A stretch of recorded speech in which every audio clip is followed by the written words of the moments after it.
Hi there, very good morning. Welcome back to ET Now. You're watching Market Cafe with me, Kanishka Sarkar and Srishti Sharma. Over the next 1 hour, we'll take you through all the global and domestic cues that you must watch out for. And we'll also tell you about the stocks that you must keep on your radar today ahead of the start of Peak Street trading. But let's get started with an eye on the globe first and see how the global markets have fared overnight. And US futures, they were largely flat ahead of the Fed decision that is due later today.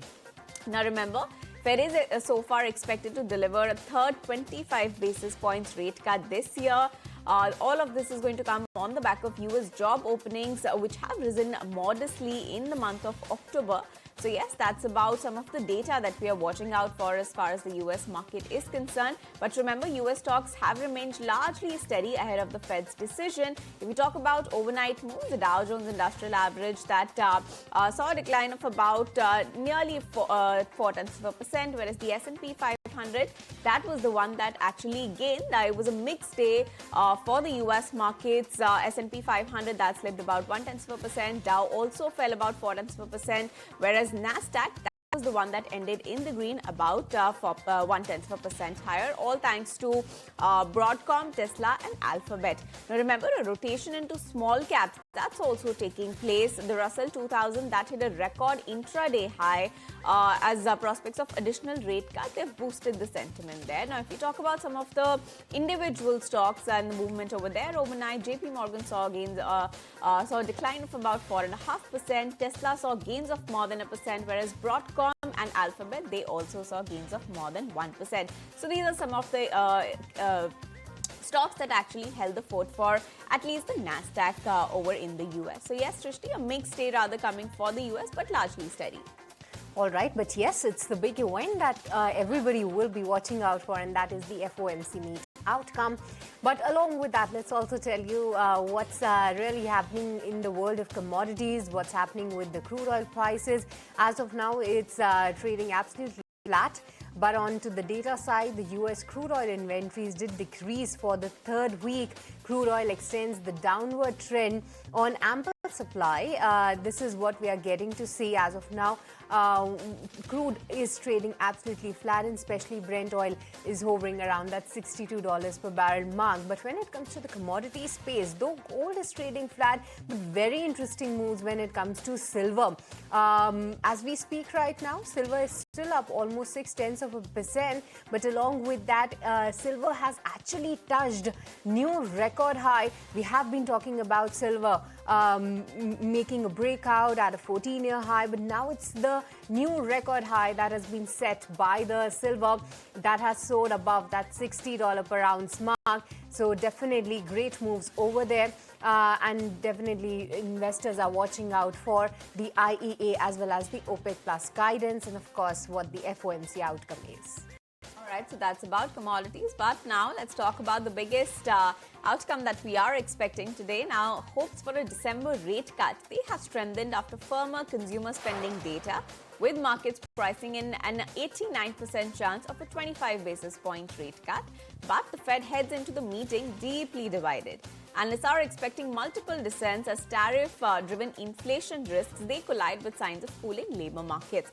And the Fed watch tool points to a cut of 25 basis points, though Fed Chair Jerome Powell has warned that nothing is guaranteed as of now. National Economic Council Director and frontrunner for the Fed Chair position, Kevin Hassett, called this a transformative moment like the 1990s, driven by AI-powered productivity. He said the Fed has ample room to cut the rates, and any future Trump pressure could be ignored in favor of doing the right thing. It flagged strong real wage gains, 3 to 4% underlying GDP growth, and China imports falling to pre-WTO levels. Now, he also sees up to $400 billion in tariff revenue and a major Republican reconciliation bill next year. All right, now let's talk about some macro data.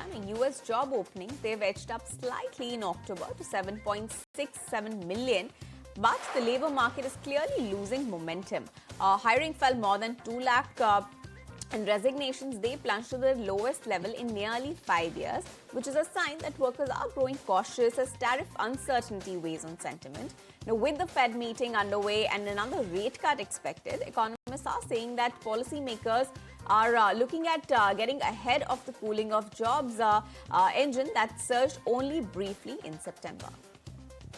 All right, the Trump administration is walking back its own deadline on China's soya buying spree. U.S. Trade Representative Jamieson Greer now says Beijing has until the end of the growing session and not December to purchase 12 million metric tons, contradicting the White House fact sheet. Now, China has bought only 3 million so far, raising fresh questions over whether the pledge will be met.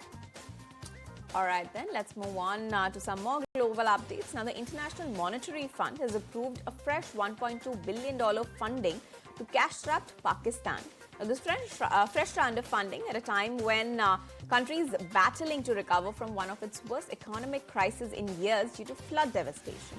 The IMF reports has stated that Pakistan has maintained stability despite the devastating floods.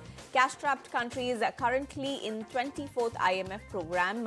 They've agreed that last year to provide $7 billion over a period of 39 months. All right, but back home, one of the big events that everybody watched out for was definitely Microsoft's announcement about sweeping $17.5 billion investment in India, its largest commitment in Asia, aimed at propelling the country towards an AI-first future. Now, the announcement came after Microsoft CEO Satya Nadella met Prime Minister Narendra Modi in New Delhi, where the two discussed India's expanding artificial intelligence landscape. Following the meeting, Nadella posted on X, thanking the Prime Minister for inspiring conversation on India's AI opportunity. But with this, let's listen into what Puneet Chandok, President of Microsoft India and South Asia, actually said. India today is at an extraordinary moment. We've proved to the world what a nation can achieve with digital public infrastructure. And now we stand at the beginning of something even bigger, something much bigger. India's leap into an AI-led future. And this isn't just a technology shift. AI isn't just a technology shift here. It's an economic, social, and generational transformation for all of us. At Microsoft, we've been part of India's fabric for over 3 decades now. And today, as a nation moves confidently into an AI-first future, we are so proud as Microsoft to serve as India's trusted platform. We're building infrastructure in our country, driving innovation, and creating opportunities at a national scale. Building on the $3 billion investment that was announced earlier this year, we're announcing a new investment of $17.5 billion for India over the next 4 years. This is Microsoft's biggest investment in Asia, and we will leverage this to establish India's largest hyperscale cloud presence, introduce sovereign-ready solutions, and double our skilling pledge for India to train 20 million people in our country by 2030. All right, so that's the latest coming from Microsoft. But my colleague Anurag Joshi is also here to take us through the details of this investment. Microsoft will invest $17.5 billion in India. The investment plan aligns with Microsoft CEO Satya Nadella's visit to the country and his meeting with Prime Minister Narendra Modi. The investment, Microsoft says, will advance the country's cloud and AI infrastructure, skilling and ongoing operations. And the proposed investment tops an already $3 billion investment plan that Microsoft announced at the start of the year. Microsoft will have the largest hyperscale presence in India, the company said in its blog post. And the new data center of Microsoft is also going live in mid-2026. The company will double skilling commitment to 20 million by 2030 and will continue to expand its operating data center regions in Chennai, Hyderabad and in Pune. All right, but moving on to another story then and taking stock of the progress of India-European Union trade talks. Now, the government held discussions with the EU Trade Commissioner and stressed on the importance to conclude a fair, balanced and ambitious deal by the end of 2025. My colleague Sumita joins in with more details. Sumita. That's right. Commerce and Industry Minister Piyush Goyal held talks with EU's Trade Commissioner Maros Sefcovic between 8th and 9th December.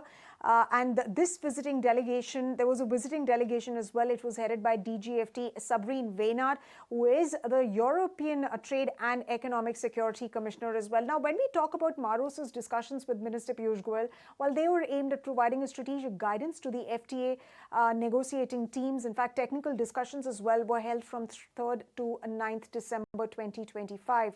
In fact, these meetings expressed strong political resolve to address the pending issues and key chapters of the India-EU FTA covering market access for goods, rules of origin, services, technical barriers to trade, and sustainable development were discussed, and both sides have essentially stressed the strategic importance of concluding a fair and balanced and ambitious agreement. In fact, there is also strong political will on both the sides to address these pending issues through constructive engagement, and both the sides are looking at conclusion of this FTA by 2025 end. But why is the EU FTA significant and important? Well, because the FTA covers over 20 chapters of policy areas. EU is a major source of foreign investment in India, and bilateral goods trade stood at $136.53 billion in 2024-25. In fact, if we talk about the EU bloc as a whole, it accounts for 17% of India's total exports, and having an FTA would make these exports more competitive in Europe. And this even as India faces 50% tariffs from the United States,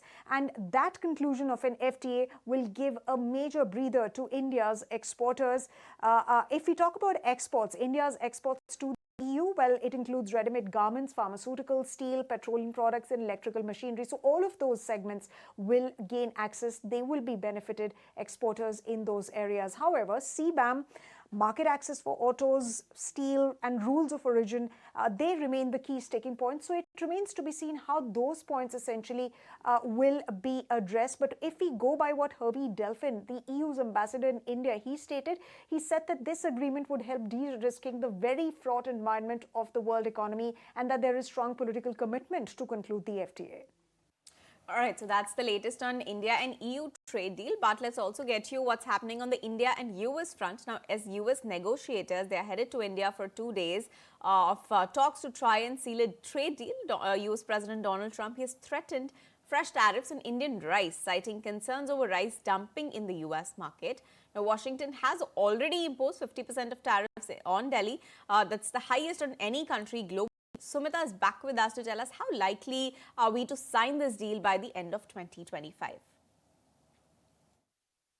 That's right. India and the United States are holding talks on trade starting today. A team from the United States led by Deputy USTR Rick Switzer will be meeting Commerce Secretary along with his teams, and these talks on trade agreement are beginning today, and this is to advance negotiations on a broader level. Now, remember, just yesterday, Donald Trump fired another salvo at India for allegedly dumping rice into the American market, perhaps to gain an upper hand as far as negotiations are concerned. So as far as trade talks are concerned, we've been given to understand by Commerce Secretary in the past that these talks are happening on multiple tranches simultaneously. However, the focus is largely going to be on a package which can address concerns of both the sides, and that can be delivered by the end of this year. And this package will address oil and reciprocal tariffs, and that is near closure. But the question is, will this deal be sealed by the end of this year? Well, there's no clarity on that, even though there is intent from both the sides to close that package deal by year-end itself.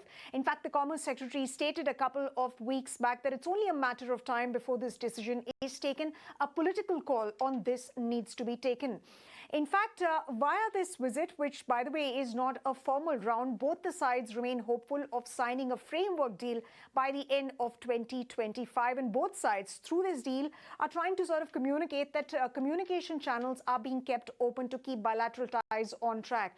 Now, this even as United States Under Secretary of State for Political Affairs Alison Hooker is on an India visit till December 11th to deepen economic and trade ties. And there is a humongous focus on increasing exports to America, tech and space industries. Now, this is, of course, part of United States' efforts to renew its ties, to stabilize ties with India. India, in the past few weeks as well, has increased its oil imports from the United States. It even signed a 10-year defense pact with the US, and oil Two companies also signed a one-year agreement with the United States to import LPG. Now, the fact that these visits come on the heels of Russian President Vladimir Putin's India visit, where the two nations reinforce their strategic and economic ties, does send out a very strong message. All right, thank you so much, Samita, for